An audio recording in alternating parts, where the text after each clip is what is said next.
Hello and welcome back to my guide to IL, where I try and show you how to get the most out of every ship so that you can make the most out of everything you do.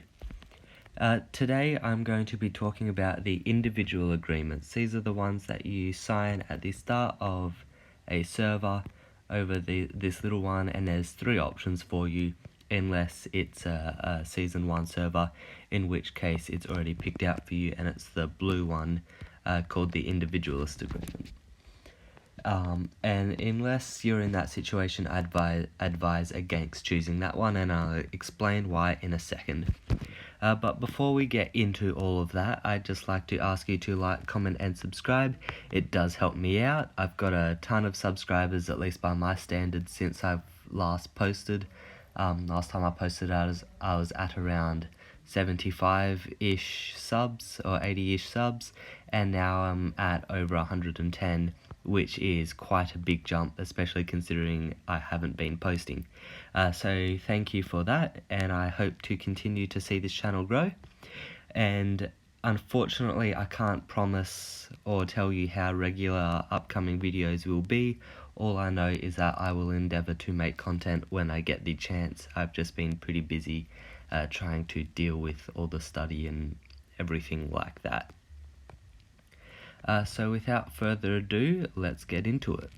So to sign the agreement, it will come up in orange at the top corner here, the top left hand corner, and it will say to sign an agreement. Press up on there and then go to agreement management, scroll over, and here it will be, and you press on whatever it comes up with there, and it will give you your 3 options, and you can preview a few details and stuff, and it tells you a little bit about them, and then you can press to sign it, and it will make you confirm with selecting OK and then confirming. And once you choose it, you can't change it. So this is why it's kind of important to have an idea of what you want to do at the start of the season. Going into a new season, you need to have an idea of which one you want. And so I hope that this video helps you make a better decision on that. So we'll start with the neutralist agreement because I've got it up. Neutralist agreement consists of trading with pirate bases. So you can you have to first, in your base, go to construction, and it is a base level 2. So once you get to base level 2, you can start upgrading this encrypted command center, or comm command center, so communication command center. And as you upgrade that, you get more abilities and you can communicate with more pirate bases at once. So you can communicate with up to 5 bases at the same time and be doing a truck ton of missions if you literally just are farming and trying to get a ton of points. So once you get that, you can head to a pirate base when it appears, and you can press communication. I can't because I'm already communicating, but let's say I press Halt. And then I can communicate with it, just have a ship. I just use a recon, but yeah, you can use anything really. And it brings you with all these other options. You can still rally and attack it, but I wouldn't recommend it. It now has quests, and I'll go through these in just a second. And then there's a few of these quest options. There's assistant attacks, which we'll go through in a second. Then there is fund, which is donating your ships to it. Transport, which is transporting resources. I'm not sure if I have enough storage in a fleet to do that. Oh yes, I do. Awesome. And so that allows you to just send your ships over to give it resources, and you get points for it. And then there's view. You press on view and it will bring you up to the pirate base. Trading cooperation is when you help it do missions and stuff. You can buy, you can spend the points that you get to buy resource packs off it, like at a trading post. And then there's fleet assistance, which kind of gives you a little rundown, but it's really not all that useful.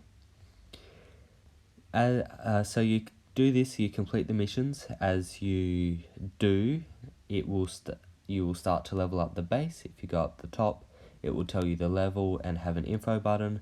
Let's say the base is level 1. As you complete points, it will this bar on the side here where it says level will go yellow, and it will tell you the percentage, and when it gets to the next one, it will have a 24-hour upgrade period where you can't really do many missions for it, and it will upgrade to the next level. Mine is level 8, 84% to level 9, and so you can make your pirate base stronger. I like to do it in asteroid belts, or the fog as many people like to say, because it looks like fog. And that way, if someone wants to be mean to you and kill it, they're going to have a really tough time taking out a level 8 base when they can only use frigates and destroyers. Downside about this is that you can only use small ships to deliver to it, which means that you're not getting as much storage. You can't use your battle cruisers or your large utility ships, which have a ton, which can make doing the higher level transport missions fairly difficult sometimes. So that's that.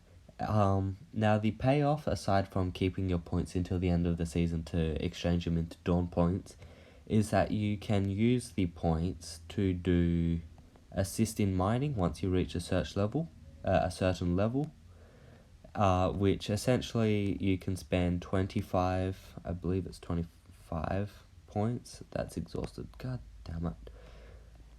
Find a node that you want to mine, assist in mining, and it costs you 15 points. 25 is for the thing, for assist in attack, and it will send a fleet out to mine resources, and then you can pick them up just by going into the thing and collecting your resources. The other option is to use assist in attacks. I'm not actually going to attack this guy because he's my friend, but I can go assist in attacks and then spend 25 points, and it will send a fleet at your target, and it will just fly straight towards it.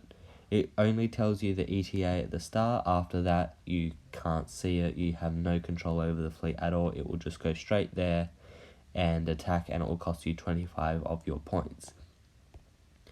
Now, there is some correlation between the type of the type of fleet that it will attack with, and the type of base that you're at. Military bases are the best because they like to have better ships. It's pretty simple. Try and find a military base. If I go to historical cooperative factions, then you can view the ones that you've traded with previously, and this one here, is it still there? Oh, it's been killed.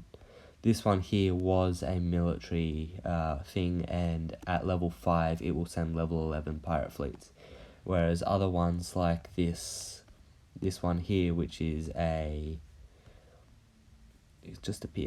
supply depot, it doesn't have very good fleets at all. Like, as I just demonstrated, even though it's a level 8 base, it's only got level 6 fleets to attack with. So yeah, definitely try and gun for the military ones because they're the best. But I haven't experimented with all of them because that's a lot of time and a lot of resources to level them all up. But yeah, that's one thing that I did notice. A few of them have pretty poor fleets, and the military ones have very good fleets, so try and gun for that if you can. The other thing is that other people can't actually see your fleet when it's there, so it's a good little way to hide your recon as well. So you can recon a pirate base next to an enemy base, or next to an enemy hive or whatever, and you can still see, but they will just see this as a level 6 pirate fleet or something like that. And a smart person would go, oh yes, there's a level 6 pirate fleet there, that's actually a person.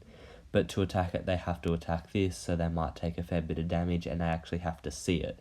And unless it's lit up and they're paying attention, they're probably not going to notice this particularly easily. And they can also see when you're communicating with it. Like, if they want to communicate with this one, they're going to actually have to kill my recon first, because it can only communicate with one person. So that is that. That's the neutralist agreement. You trade your ships, you send ships in, and it will tell you what ships it wants and give it resources. There's also the a mission. I'll see if I have it at the moment. No, I don't. But where it asks you to send reinforcements to one of their fleets, you just send it the reinforcements and then instantly recall your fleet, and you will get the points for it as soon as the reinforcements arrive. So reinforce, wait for them to get there, and then you can just recall your reinforcements straight away. And even though you're not staying there with them, you'll still get the points as soon as your reinforcements get there. So yes, those are the three missions. There's reconstruction, which is giving them resources, assist in protection, which is giving them ships, and then the other one, which I forget the name of off the top of my head, which is to reinforce them. Now, the Prospectors Agreement has a lot more focus on resources or exploration, whereas the neutralist agreement is a lot more trading, cooperating, and essentially its special hidden gem sort of ability is that it can lend you some extra military might by launching seemingly endless waves of pirates at your enemy's base. But the Prospectors, its hidden gem isn't extra military power or anything like that, or even hidden scouts. It's the fact that it can recover your resources. Now, it costs, well, not in this case, but in some cases it will cost you your blue coins, which can be a bit of a pain in the early game, and even in the late game when you're stocking up on boxes for next season. We'll buy one of those. But yeah, so this one, it allows you to prospect depleted or non-depleted resource nodes and potentially fill them up. I would only ever recommend prospecting depleted ones so that you have a chance of filling them up. Or you might find a few resources, but it's never much if that happens. If you manage to fill them up again, hopefully we do that in one of these three, and then I can show you what happens. It's quite meaningful, but you get very few points for doing that. And doing it on medium and large nodes takes a while and does cost money, but doing it on level 1 and 2 is completely free for your UE coins. Now, you can get a lot more points by prospecting planets and all of these things. So if you go to like a planet, you zoom out, you go, oh yeah, there's a planet here. It's probably the closest one to me. That's where you want to start heading. You want to head over there and prospect the planet as much as you can, and that will give you some nice points. So then there's all the small planets and these little nodes here. These ones are a little bit of a pain because only one person can prospect them at a time. They do give you some good stuff, but all of this stuff here costs you 10,000 UE coins to prospect, which can add up, but usually in mid to late game you're making more than that anyway.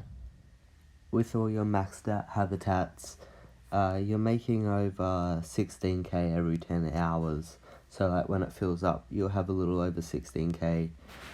So that twice, assuming you're collecting it twice, even never letting it fill. If it never fills up, then you're making that twice plus an extra 4 hours worth, which will definitely pay for your 2 boxes a day and help you keep on top of this. And that is without having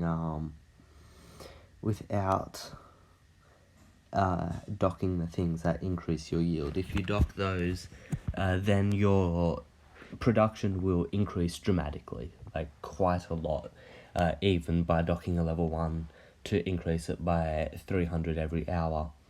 That does add up quite dramatically.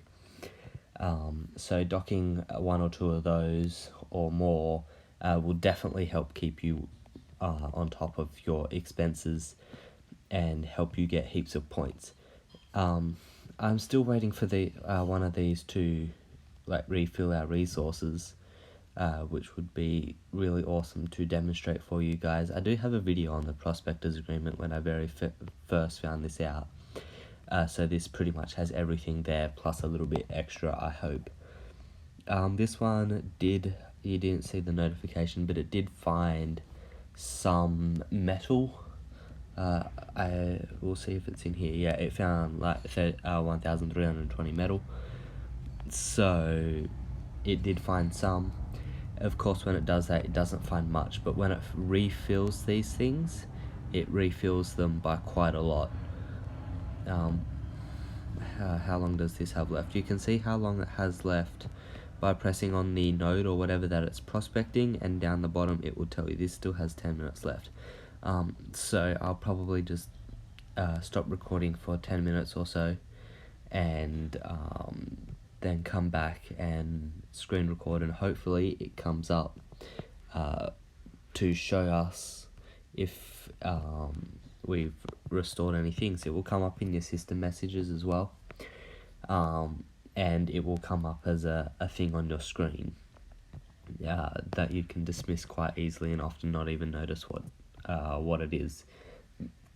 And you can see we also got a prospection point as demonstrated up here. So now we're up to 18. That's not really going to get us much at all. Like, it's going to get us nothing. You need at least 40 to get 50 dawn points. This account has been rather inactive, so that's why. But I've racked up like 200 in a week on my main account last season.